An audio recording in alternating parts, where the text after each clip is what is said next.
Shalom, Akim.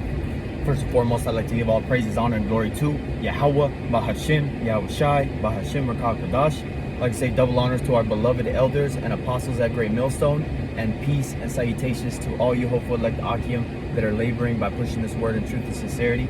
This is your brother Nahar, out here from the Hebrew Israelites of Idaho camp, coming at you with kind of a little bit of like an improv lesson, kind of like a righteous rant, kind of just going into what happened this last weekend. You know, not anything like world changing or that it's anything that the other brothers are dealing with, but you know, I actually had a great grandparent that was alive, and they passed away this Saturday. But you know, I went there the same day that he passed away, but it was hours before he actually passed away. So I haven't touched or been around a dead body, because I don't actually plan on even going to the funeral, because if you go to a funeral, you're actually unclean for 7 days of teaching, you know, and doing certain things for the works of the ministry. And I didn't want to sit down for a week. But anyways, so a lot of things that are going along with my family are kind of like re-emerging, because like I said, I went over there, you know, and I helped set up like a medical bed for them, and then I helped him like move his body onto the next bed. But he's still alive, you know. He was like kind of just in like a state of being sedated. Long story short, you know, when this whole pandemic started, before they even came out with the jungle juice, you know, that's getting a lot of people drunk right now, I told my whole family, hey, don't take it. Don't think about taking it. Don't think you can take it. Don't even go get tested, okay? And I made it clear to all my family. And this was and they know I'm in the truth, and they know about me. But since I started coming against them almost directly, you know, they took this truth as like such like a hostile thing for me to be a part of. Long story short, pretty much excommunicated from the whole family. I don't get calls, texts, messages. Family from Cali's in town, I never know about it, you know, type of things like that. Someone's sick, someone went to the hospital, I don't know about it. I found this out through the word of mouth, through a couple of cousins that actually still, you know, talk with me. But what it came down to is really the fact that this is just another example of why not taking the jungle juice is imperative, and how that test of faith that happened almost 2 years ago now, because we understand that these bees have an expiration date, and that a lot of these people that, you know, got in line are going to be reaching that expiration date very soon here. So hey, guess what? You're going to start seeing mass die-offs of people, you know, and not just among the elderly, but among the young. Because there was also another picture that I saw on Instagram. It was like a Twitter screenshot, but it was an owner of a casket making company that said they got a bulk order from the government asking for child-sized coffins. So what are they getting ready? They're getting ready for mass death. But you know, I kind of wanted to keep this lesson on the fact the family dynamics that I know a lot of the brothers are dealing with. You know, catching hell from your family. You know, me personally, I don't talk with my dad anymore, because he's a big, you know, like Jesus freak. You know, he goes to church, even though he still believes in horoscopes. He still believes in all types of random wickedness. He don't even believe in the religion he believes in. He just goes to church because it's a part of his job that he works for. He works at like a printing press where they make books for like religious Seventh-day Adventist church, because my family's big Seventh-day Adventists, like everybody Seventh-day Adventists. You know, go to church on Saturday, don't eat meat, type all that stuff, right?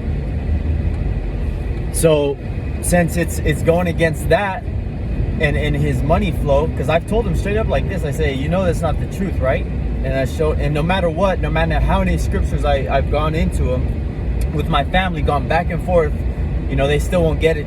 Just the fact that it's coming from me, because they know who I am, who I was in my past. You know, I'm talking like, you know, just like any other 20-year-old kid, partying and bullshitting and not caring about anything serious.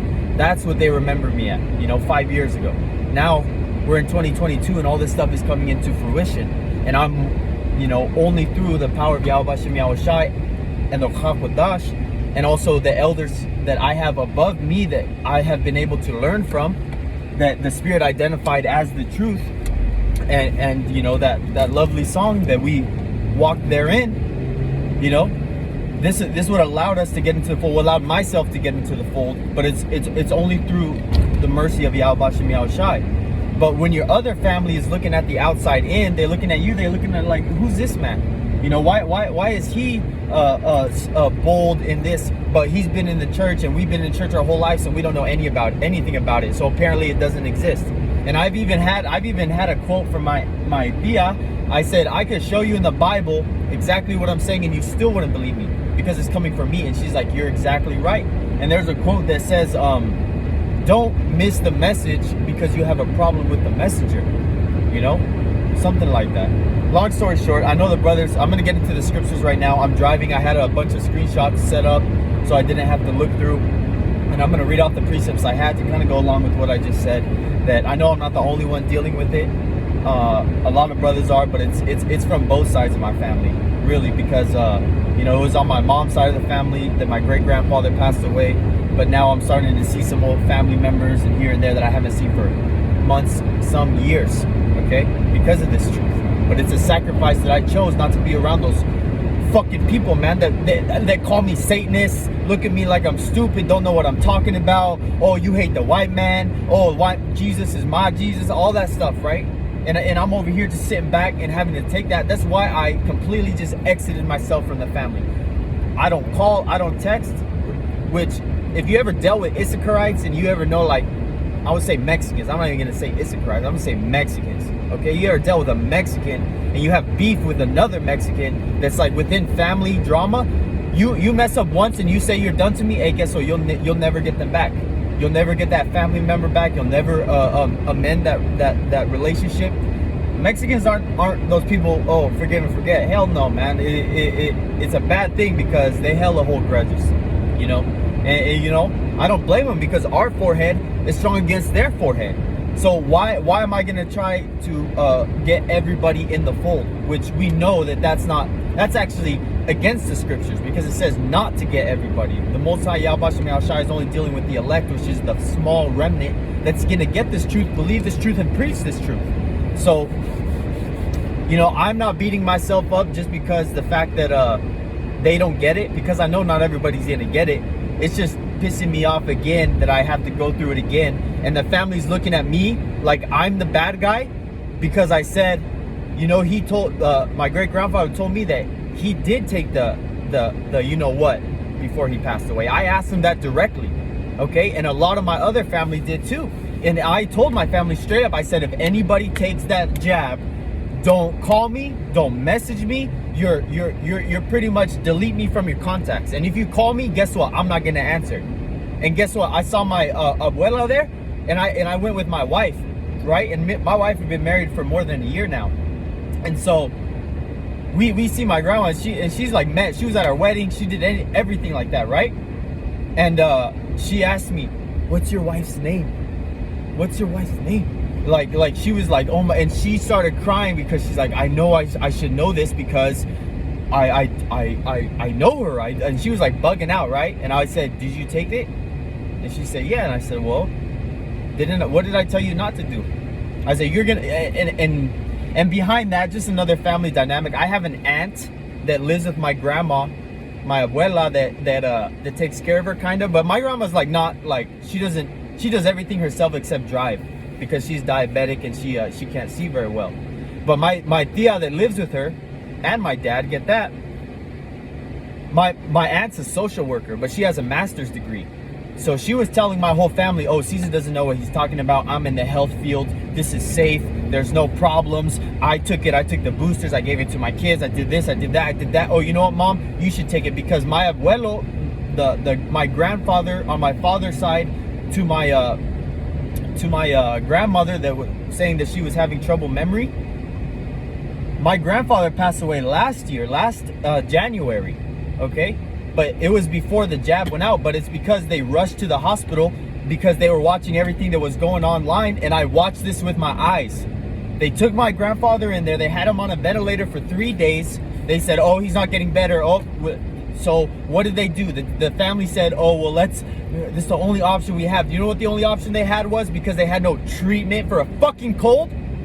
They pumped him full of morphine. They pumped him full of drugs. They sedated him to where he couldn't even breathe on his own, and they pulled his oxygen right in front of me, man. And right when he passed away, I was right next to my cousin that I'm on the highways and byways with every week, and I said, call Allah, YAHAWASHI, YAHAWASHI, Kakadash, and he said it right back, because we know that death is just a transition to the other side. So we don't get all bent out of shape because somebody doesn't get it, man. We understand fully what's going on, but the fact that we're screaming it to everybody else and they still don't get it, man, they just gonna have to fucking die, man. And I just lost my great grandfather this last weekend, and I'm saying this right now. So where does that put my faith, man? And you fucking people don't fucking really hit you until it's in your face, man. It's just fucking vexing. And I know you brothers deal with it too, man, because you got family that you love and you care for, and you trying to beat them in the head with it. You trying to get them to listen, that they don't want to, man. Hey, and you can't even care about that, really, you know. I'm feeling, you know, a little of my feelings just because that's the way I am, man. You know, we care. You know, we care about our family. But I'm gonna get these scriptures. The first one I had is Luke 6:29. It says, "Blessed are ye when men shall hate you, and when they shall separate you from their company, and shall reproach you, and cast out your name as evil for the Son of Man's sake." And that's for YAHAWASHI's sake. And that's exactly what, you know, we did with this truth, man. We didn't just get in this truth and go wishy-washy. I'm gonna go to birthdays. I'm gonna celebrate holidays with you. But on weekends, I'm gonna go on the highways and byways. No, man, I don't do any of that, man. And the brothers in the truth I know are the same, move the same way, man. You don't go to your family's house on those wicked ass holidays. And so what? They looking at you all sideways, saying, man, fuck this nigga, man. He ain't even coming around. So why are we gonna call him when something's wrong? Apparently he only comes around when something's wrong, because that's how they look at it. But I'm only coming around, you know, because I was actually called to help set up that medical bed. And I wasn't expecting everyone to be there, but hey, man, no matter where I'm at, they're gonna get this work. They're gonna hear this reproach, even though they don't want to hear it. They're gonna hear it anyways. This is why they just stopped calling me, man. But hey, we're blessed because of that, though. If your whole family's accepting you because you're in this, hey, man, you might be in IUIC, man. You might be in ISUPK you might be in GOCC if they're accepting you for all that bullshit, man. Because that's exactly the type of false doctrine that they would accept, is to love everybody, come as you are, that's fine, whatever, I don't care. You know, they'll take any bread off the street. You know, it says, I know it's talking about a whoremonger, but it says any bread is sweet to a whoremonger. But what are these? They're whoring around with different philosophies. So guess what? Anything that comes up, as long as it's not the truth and coming from me or any other brothers, man, it's okay, because it's not coming from us, and it's not coming at with a harsh, tough love type of tone. But this is Matthew 10:37. "He that loveth father or mother more than me is not worthy of me, and he that loveth son or daughter more than me is not worthy of me." So hey, man, and it's not saying that, you know, you're supposed to hate your parents, even though I know that's not the scripture. That's just the same precept to another one. It says, another one says, "Any man that hate not his mother or father, yea, his own life, you know, is not worthy of me," roughly paraphrasing.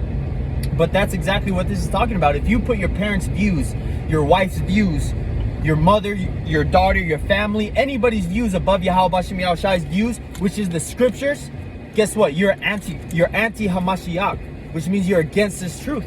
So guess what? If you're against this truth, you're going to get destroyed by YAHAWASHI when he comes back, and the heavenly host, or the elect, or the sword, which is Esau, or these dogs, or the famine, or the pestilences, or anything that's going to come down this line. And guess what? We're not going to feel bad, because guess what? We're warning you. The only people that would feel bad are the ones that are not giving the warning, that don't want to tell their family because they're scared about what their cousins might think. They're scared about how the family reunion and how the dynamic of the family might change, because you took yourself out the equation. You know, you separated yourself from the fucking bug out barbecues and mirth.